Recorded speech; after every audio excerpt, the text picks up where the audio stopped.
नमस्कार किसान भाइयों, एसआरजे खेती चैनल पे आपका स्वागत है। किसान भाइयों, आज की इस वीडियो के अंक में हम जानने वाले हैं कृषि समाचार। तो आज के जो पहले कुछ टॉपिक रहने वाले हैं यहाँ पे मैं आपको बता दे रहा हूँ। भारतीय कृषि अनुसंधान द्वारा जो मेले का आयोजन किया जा रहा है उसके बारे में जानकारी यहाँ पे मिलने वाली है। इसके अलावा मूंग की खेती अगर आप करना चाहते हैं तो इसके बारे में भी जानकारी मिलने वाली है। भिंडी की खेती के बारे में भी आपको जानकारी इसी वीडियो में मिलने वाली है। साथ ही आम में कुछ रोग हो जाते हैं उसके बारे में जानकारी मिलने वाली है। साथ ही मौसम खबर के बारे में भी आपको यहाँ पे जानकारी मिलने वाली है। तो वीडियो पे लास्ट तक बने रहिए। चैनल पर नए हैं तो सब्सक्राइब भी कर लीजिए।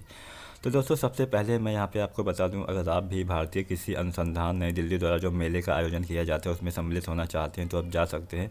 दोस्तों, ये जो मेला है वो भारतीय कृषि अनुसंधान नई दिल्ली द्वारा पूसा कृषि विज्ञान मेला 2021 का आयोजन हो रहा है, जो 25 फरवरी से शुरू होगा और 27 फरवरी तक चलता रहेगा। तो अगर आप भी मेले में जाना चाहते हैं तो 25 फरवरी से 27 फरवरी के बीच में आप इस मेले में सम्मिलित हो सकते हैं, पहुंच सकते हैं। यहाँ पे जब भी आप जाएं तो अपने तरफ से आपको सुरक्षा भी करनी होगी, क्योंकि कोरोना काल अभी चल रहा है, कोरोना महामारी अभी चल रही है। तो मास्क वगैरह आप लेके जाइए, सैनिटाइज़र आप लेके जाइए तो वहाँ पे अच्छा रहेगा। यहाँ पे दोस्तों आपको उन्नत बीजों के बारे में बताया जाएगा, वहाँ पे बिक्री भी की जाती है, उन्नत कृषि की जानकारी दी जाती है। दोस्तों, उन्नत तरीके से जो तकनीकें अपनाई जाती हैं इनकी भी जानकारी यहाँ पे आपको मिलने वाली है। फसलों का प्रबंधन होगा, बहुत सारे यहाँ पे आपको चीज़ें सीखने को मिलेगी, तो वहाँ पे आप जाके अच्छे खासे लाभ उठा सकते हैं। दोस्तों, यहाँ पे मिट्टी और जल की जांच भी की व्यवस्था की गई है। तो अगर आप अपने यहाँ से मिट्टी और जल लेके जाते हैं तो वहाँ पे आप उसको जांच भी करवा सकते हैं। दोस्तों, ये जो मेला ये पूसा संस्थान के मेला ग्राउंड में होना है, तो यहाँ पे जाके आप लाभ उठा सकते हैं। अब हम बात करने वाले हैं मूंग की खेती के बारे में। दोस्तों, बसंत ऋतु में मूंग की खेती करने का सबसे सही समय होता है 15 मार्च से 25 मार्च तक। तो अगर आप भी मूंग की खेती करना चाहते हैं तो 15 मार्च से 25 मार्च के बीच में कर सकते हैं। इसके बाद भी हम मूंग लगा सकते हैं। लगभग 10 अप्रैल तक मूंग की फसल ली जा सकती है। तो दोस्तों, बुआई आपको अच्छी किस्मों का करना चाहिए। जब भी आप बुआई करें तो अच्छे जो बीज होते हैं उन्हीं का चयन आपको करना चाहिए। पूसा द्वारा भी बहुत सारे जो बीज हैं उनको विकसित किया गया है। पूसा 1431 हो गया, बहुत सारी किस्में आपको मिल जाएंगी। तो अपने क्षेत्र के हिसाब से आपको किस्मों का चुनाव करना है। अपने क्षेत्र, अपने शहर के हिसाब से जो किस्में विकसित की जाती हैं उन्हीं का चयन आपको करना चाहिए। पूसा द्वारा बहुत सारी नई किस्में भी विकसित की गई हैं। इसके अलावा दोस्तों एक और किस्म है पूसा की 1641, इसका भी आप चयन कर सकते हैं पूसा की, अगर आप किस्में लगाना चाहते हैं तो। मूंग की बुआई दोस्तों करने से पहले आपको खेत को अच्छे से तैयार करना होता है, अच्छे से जुताई करवानी होती है। दोस्तों, मूंग की फसल जब भी आप लें तो खेत को हमेशा समतल आपको कर लेना होता है। अगर कहीं भी पानी भरा रहेगा तो वहाँ पे फसल काफ़ी प्रभावित होती है। वहाँ पे पानी भरने से जो आपकी पत्तियाँ होती हैं वो पीली हो जाती हैं और वहाँ पे आपको जो उत्पादन है वो भी काफ़ी कम हो जाता है। तो हमेशा जब भी आप मूंग की खेती करें तो समतल खेत में आपको कराना चाहिए। तो बढ़ते हैं आगे, जानते हैं भिंडी की खेती के बारे में। दोस्तों, भिंडी की खेती का भी समय आने वाला है। सब्जियों में भिंडी एक प्रमुख फसल होती है।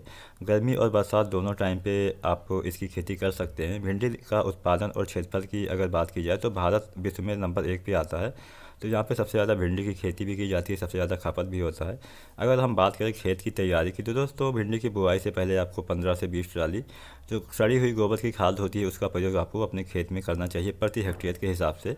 इसके बाद में दोस्तों आपको अपने खेत में पलेवा करना चाहिए। इसके बाद में जब खेत जुताई के लिए तैयार हो जाए तो जुताई आपको कर देनी चाहिए। उसके बाद में कल्टीवेटर से अच्छे से जुताई करके आप अपने फसल ले सकते हैं। दोस्तों, अगर बात की जाए जमाव की तो भिंडी की जमाव के लिए औसतन जो तापमान होना चाहिए वो 20 डिग्री सेल्सियस से अधिक होना चाहिए। इससे कम में अगर आप भिंडी की बुआई करते हैं तो इसके जमाव में दिक्कत हो सकती है, जमाव में काफ़ी टाइम लग सकता है। भिंडी की बुआई के लिए हमेशा आपको उन्नत किस्मों का चयन करना चाहिए। ऐसे ही किसी किस्म का अगर आपने चयन कर लिया तो उत्पादन काफ़ी कम हो सकता है आपका। जैसे कुछ किस्में पूसा वाली हो गई, पूसा भिंडी 5 हो गई, ये काफ़ी अच्छी किस्म मानी जाती है। इसका जो उत्पादन है वो लगभग 200 कुंटल प्रति हेक्टेयर तक हो सकता है और 44 दिन के बाद पहली बार आप इसमें तुड़ाई भी कर सकते हैं। बीज को बोने से पहले आपको उपचारित जरूर करना चाहिए। उपचारित करने से आपकी जो जमाव है वो भी काफ़ी अच्छे से हो पाता है। तो ये तो बात हो गई दोस्तों भिंडी की। अब हम बात करते हैं आम की। दोस्तों, आम में सबसे ज़्यादा तो शिकायत होती है वो होती है कि आम के जो फल होते हैं वो जब छोटे होते हैं तो पीले होकर गिर जाते हैं। जब उसमें बौर आता है तो उसके जो फल होते हैं पीले होकर गिर जाते हैं। ऐसा क्यों होता है दोस्तों? ऐसा जिंक की कमी से होता है, जिसके कारण जो आपके आम के फल होते हैं छोटे रहते हैं और पीले होकर गिर भी जाते हैं। तो अगर बात की जाए समाधान की तो इसमें आपको दोस्तों करना क्या है, नंबर 1 पे आपको जिंक सल्फेट की 400 ग्राम मात्रा आपको 200 लीटर पानी में मिला के घोल लीजिए। उसके बाद में 1 एकड़ की दर से आपको इसको छिड़काव करना होता है। इसके छिड़काव से ये जो समस्या है वो दूर हो जाती है। खाद डालते समय भी आपको 200 ग्राम जिंक सल्फेट पेड़ों की जड़ों के पास डाल देना चाहिए। तो अगर अगर आप ऐसा करते हैं तो जो आम में फल झड़ने वाली समस्या होती है कि पीले होकर गिर जाते हैं, उससे काफ़ी नुकसान हो जाता है किसान भाइयों का, तो वो कम हो सकता है। अब हम दोस्तों बढ़ते हैं आगे और जानते हैं मौसम खबर के बारे में। तो यहाँ पे मैं अगले 7 दिनों के मौसम के बारे में आपको बताने वाला हूँ। तो किसान भाइयों, अगले 7 दिनों में पश्चिमी हिमालयी जो क्षेत्र है वहाँ पे कुछ स्थानों पे हल्की से मध्यम बारिश हो सकती है या फिर बर्फबारी की भी संभावना देखी गई है। तो अगर आप पश्चिमी हिमालयी क्षेत्र से हैं तो वहाँ पे आपको इसके लिए तैयार रहना चाहिए। दक्षिणी प्रायद्वीप में कुछ स्थानों पे वर्षा की संभावना है। उत्तर पश्चिमी भारत के अधिकांश क्षेत्रों में न्यूनतम तापमान में दोस्तों 2 से 4 डिग्री सेल्सियस की वृद्धि की संभावना है। बाकी जो देश के सारे हिस्से हैं वहाँ पे 4-5 दिनों में कोई महत्वपूर्ण बदलाव नहीं होने वाला है।